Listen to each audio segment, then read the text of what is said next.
Brought to you by Brand South Africa. Boosting intra-Africa trade has been highlighted as a major theme at the conference. When compared against regions like Europe, Africa's intra-Africa trade activity is down 10%, while Europe is sitting at 40%. Godfrey Mutizwa caught up with Olusegun Aganga, Nigeria's Minister of Trade and Investment, and asked him about the reality of developing a pan-African free trade zone. No, I think you hear about it because people recognize that it's a wonderful opportunity for African countries. That is something that needs to happen at some stage. But what I would advocate for now is a free trade area is very important. There are a number of things we need to have in place for that to happen. Once we have those things in place, then it would be a fantastic opportunity for African countries. Minister, give me a time frame.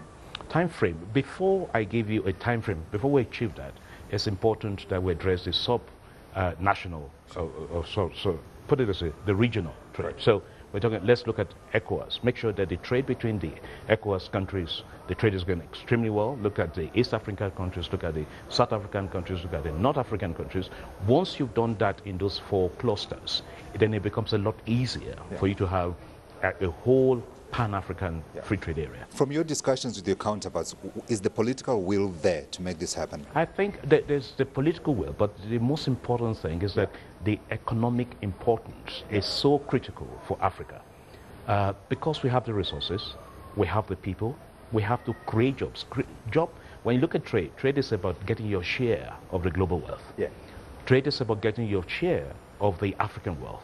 Trade is about creating jobs for your people. So it is so critical from an economic point of view, and I think once you look at it from there, the political will be there. What about the structures that we have in place now that we want to facilitate this free trade area across Africa? Are those adequate? Do we need to reform some of them? We talk ECOWAS, we talk SADC, we talk EAC, we talk the Maghreb Union. Well, we need a lot of structural reforms to start with. Okay. One of it, as I said, is strengthening those sub-regions to start with. Make sure that they trade within West African countries, for example, make sure that we remove all the barriers. There are about 4 or 5 major barriers there that we need to address. And that applies to the other regions as well. Once you deal with that, then you want to look at Africa as a common customs zone, because you have to look at the trade barriers within the different nationals and look at an effective way of bringing down those barriers, both trade and non-trade barriers. Minister, that sounds complicated because I'm looking at the European experiment. It seems to be unraveling in parts, if you like. Is that the right approach? Is that a good model for us to be following, or we need to reinvent the wheel here? No, we are reinventing our wheel. The European countries have been trading amongst each other for many, many years. They have moved from exporting primary products to value-added products, manufactured products. So it's a slightly different scenario you're looking at. We have to look at our own situation as Africans. We have to come up with a model that works for Africa. And that's what we're trying to do. Let's bring it down to the regions. Let's talk about West Africa. Now, we know that intra-regional trade across Africa, as I've said, is extremely low. I mean, I said 10%. You told me around 11% for the whole of the continent.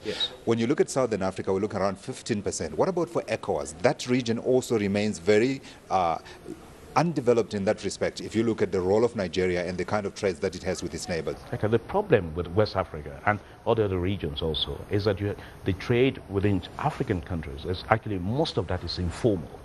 Therefore, because it's informal, it's not properly captured.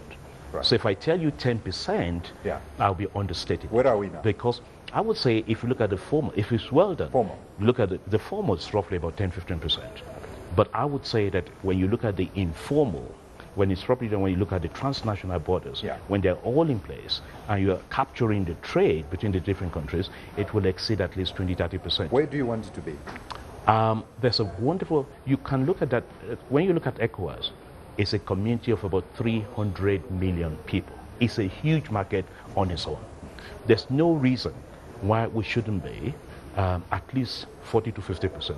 But what I want to see is the quality of the trade as well. Not just primary produce. We need to change our thinking. We need to make sure that trade policies, industrial policies, and investment policies are well integrated. Right. We need to create wealth in Africa, and we need to create employment in Africa. Let's talk about some of the things, Minister, that facilitate the growth of that trade that we're talking about. And port capacity is one of the issues that has been raised by business, particularly in terms of West Africa, as one of the issues that's hindering the growth of intra-regional trade. There's a suggestion that there's no deep sea port in West Africa that's capable of handling that. What efforts are you putting as the government to try to get that port capacity up? Okay. That is one very, very important item. And in Africa, or West Africa to start with, and let me use Nigeria as an example, Sure. We're making all the efforts there, about 3 or 4 different ports we're trying to dredge now, turn to, deep sea ports. So we don't need a new one. We don't, we don't need a new one. We have them. We just need to deepen them. So we have the Olusegun one, we have the Lekki Free Trade Zone, we have one in Badagry, and we have one in Lagos. But the idea is that we have something we're already working on. But that's even not the immediate problem we have.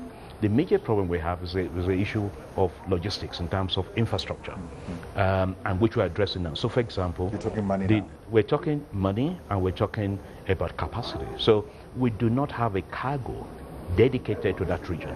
So Nexim Bank is working with the private sector, and in the process, working heavily with the private sector, encouraging the investing in a $60 million project where we will have cargo, operating in the West African zone. Minister, I'm running out of time. I have to ask you one final question. You've been talking about an industrial policy for Nigeria. Where is it? We've had one in South Africa. We haven't yet started seeing the fruits of it. But in Nigeria, where are we in that stage? We're very close to finalizing the industrial policy in Nigeria. But what I can tell you, I can tell 2 quick things. We're going to have a policy that's going to be well integrated with a trade policy and investment policy. We're going to have a policy that is going to be based on areas where we have competitive and comparative advantage, where we can be a top 10 sector in the world.